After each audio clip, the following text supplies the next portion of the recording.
বাবু পালিয়ে যাবো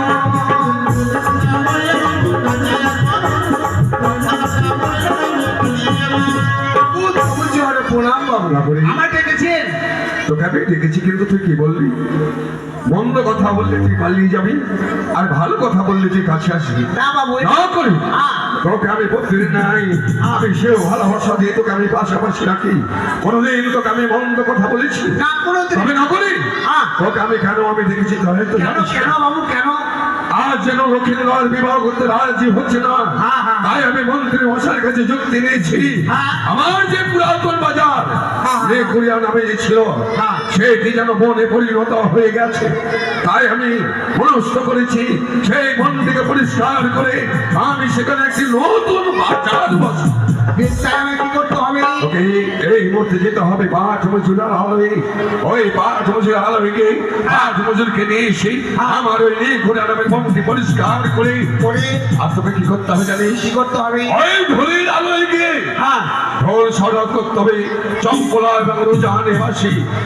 কি বলে এই ঢোল সরব করবে জানিস কি বলে বলে তো তারা চম্পলা বাসে রোজানে বাসিকে জানানো যাইতেছে যে লেকুরিয়া নামে যে বনটি ছিল সেটিকে পরিষ্কার করে একটি নতুন বাজার বসানো হইবে সেই বাজারে যাহার যাদব হয়েছিল ইহা যাইবে বিক্রয় হবে নচেত সদাগর মশাই উচিত মূল্য যে খরিদ করিয়া আনবে বেশ তাহলে আমি আগে যাবো আদিবাসী আমি তাহলে এখন আমি চলে যাবো আদিবাসী ডাকতে দেখি ও দাদা দাদা কে তোমার দাদা তাহলে কি বলবো হ্যাঁ ভাই বলবো কোন সম্পর্ক তোমার আমি তোমার দেখো আমি তোমার দাদা হলাম সম্পর্ক না মানে তোমার এটাতে যাও কতদিনের দাদা হলাম আমি তোমার মানে এটাকে যাতায়াত করি কিনা হ্যাঁ তোমার এখানে দোকানটা আছে আচ্ছা আমি রেগুলারই আমি দেখতে পাই ও ওই বলে আমি তোমাকে দাদা বলে সম্বন্ধ জানালাম আচ্ছা দাদা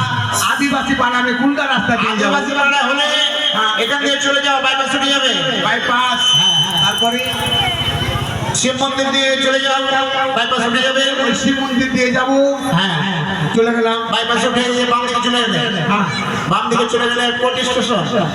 আবার কোটি স্টেশন হ্যাঁ কোটি স্টেশন থেকে ডান দিকে ঘুরে যাবে হ্যাঁ ঘুরে গিয়ে ভাটরা আবার ভাটরা হ্যাঁ ভাটরা দেখি আদিবাসী ওখানে গেলেই পেয়ে যাবো ঠিক আছে তাহলে যাই যাও দাদা তোমার ভালো হোক তুমি আমাকে যুক্তি দিলা দাদা না তাহলে কিন্তু ঘুরে বেড়াতাম বেশ আমি আদিবাসী পাড়া চলে গেলাম দেখি